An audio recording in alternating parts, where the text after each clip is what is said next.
வந்துட்டு இருக்கேன்.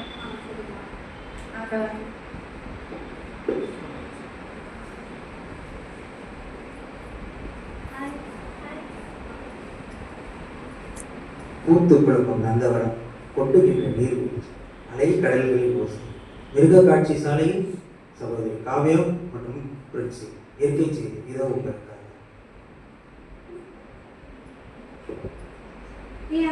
சிங்கம். சிங்கத்துக்கு தமிழ் நேம் என்ன தெரியுமா? சிங்கத்துக்கு தமிழ் நேம் வந்து அரிமா. சிங்கத்துக்கு வந்து கேட்கும் திறன் ரொம்ப அதிகம். சிங்கத்தோடைய கர்ஜனை 8 கிலோமீட்டர் வரையும் கேட்குமா. அந்த பெரும்பாலும் ஆண் சிங்கத்தை விட பெண் சிங்கம் தான் 90% அளவுக்கு வேட்டையாடும். ஆண் சிங்கம் என்ன பண்ண தெரியுமா?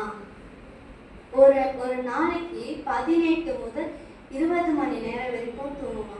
அதோடைய அது எத்தனை வருஷம் வரைக்கும் வாழணும்னா 10 முதல் 14 காலம் வரைக்கும் அது என்ன பண்ணுமா, வாழுமா. இந்தியாவில் வந்து உலக சிங்க தினம் அப்படின்னு ஆகஸ்ட் 10ஆம் தேதி வந்து கொண்டாடுறாங்க. சிங்கத்திட்ட நம்ம என்ன கற்றுக்கிறோம் தெரியுமா? சிங்கத்தோடைய கர்ஜனை எப்படி 8 கிலோமீட்டர் வரைக்கும் கேட்குதோ அதே மாதிரி கடைசி காலத்துல நம்ம வந்து தேவனுடைய ஊழியத்தை வந்து அந்த அளவுக்கு அதோடைய கர்ஜனை எப்படி இருக்குமோ அந்த அளவுக்கு நம்ம என்ன பண்ணணும், தேவ செய்தியை வந்து எல்லாருக்கும் பரப்பணும். கரடி கரடி வந்து 8 வகையான கரடி இருக்கு அந்த உலகத்துல. கரடிக்கு வந்து 42 பல்லு இருக்கு.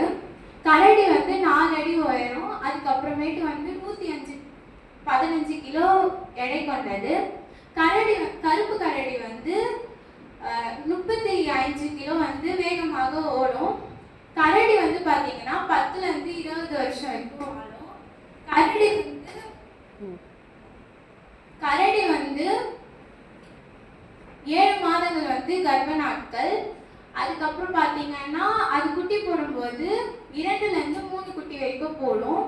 கரடி கிட்ட இருந்து நம்ம என்ன கத்துக்கிறோம்னா, கரடி வந்து பாத்தீங்கன்னா பனி காலத்துல வந்து உரகத்திலே இருக்கும். அந்த காலம் முழுவதையும் அந்த உரகத்திலே முடிச்சிடும்.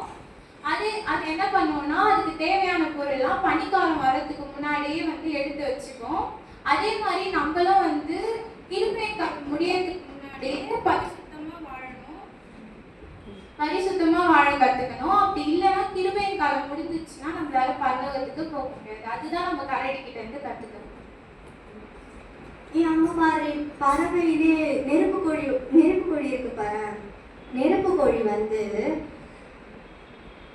63ல இருந்து 145 கிலோ எடை கொண்டது அந்த நெருப்பு கோழி. அதோடைய உயரம் வந்து 2.5, அதாவது 8 அடி வரைக்கும் என்ன பண்ணுமா, வளருமா. இதால வந்து பறக்கவே முடியாது. ஆனா பறவை இனத்திலே மிக வேகமாக ஓடக்கூடிய பறவைன்னா இந்த நெருப்பு கோழி தான். இதால வந்து ஒரு மனிதனை சுமந்து கொண்டு செல்லும் வலிமை கொண்டது வந்து இந்த நெருப்பு கோழி. இதோடைய முட்டை பொரிந்து வரதுக்கு வந்து 42 முதல் 46 நாட்கள் ஆகும். நெருப்பு கோழியுடைய ஆயுசு நாட்கள் எவ்வளோன்னா 40 முதல் 45 ஆண்டு வரைக்கும் இந்த நெருப்பு கோழி வாழுமா. பறவை இனத்திலே வந்து மிகப்பெரிய முட்டை போடுற பறவை எதுன்னா இந்த நெருப்பு கோழி. நெருப்பு கோழி கிட்ட இருந்து நம்ம என்ன கத்துக்கிறோம்னா, அது முட்டை போடும்போது மண்ணை தோண்டி அதை முட்டை போட்டு அதை என்ன பண்ணுமா, மூடி வச்சிடும். அதோடைய வேல்யூ தெரியாம அது வந்து அது மெரிக்கத்தும் அது போர்த்தும் வருத்தமா இருக்கும். அதே போலதான் நாம என்ன பண்ணக்கூடாது, நம்ம வந்து கடைசி கால ஓய்வு நாள அன்பு, சமாதானம், சந்தோஷம் இது எல்லாத்தையும் என்ன பண்ணக்கூடாது, மண்ணை தோண்டி புதைச்சிட்டு அதோட வேல்யூ என்னன்னு தெரியாம நம்ம என்ன பண்ணக்கூடாது, அங்க பாரு கழுகு வந்து 70 ஆண்டு வந்து உயிர் வாழும். கழுகு வந்து பாத்தீங்கன்னா பறவை இனத்தோட அரசன்னு அழைக்கப்படுது. கழுகு வந்து வேட்டையாடக்கூடிய திறன் உள்ளது. அதுக்கப்புறம் சக்தி வாய்ந்தது. கழுகு பாத்தீங்கன்னா 10,000 அடி உயரத்துல வந்து பறக்கும். கழுகு வந்து 32 கிலோ வந்து வேகமாக பறக்கும். கழுகு ஆண் கழுகை விட பெண் கழுகு வந்து மிகவும் பெரிதாக இருக்கும்.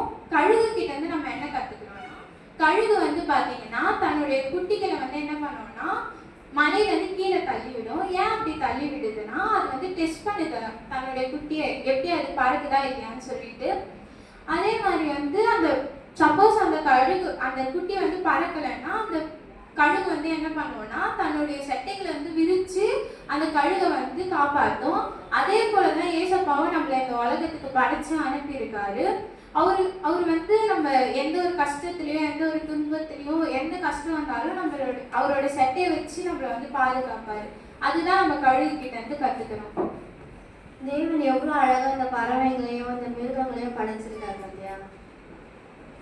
ஆமாம்.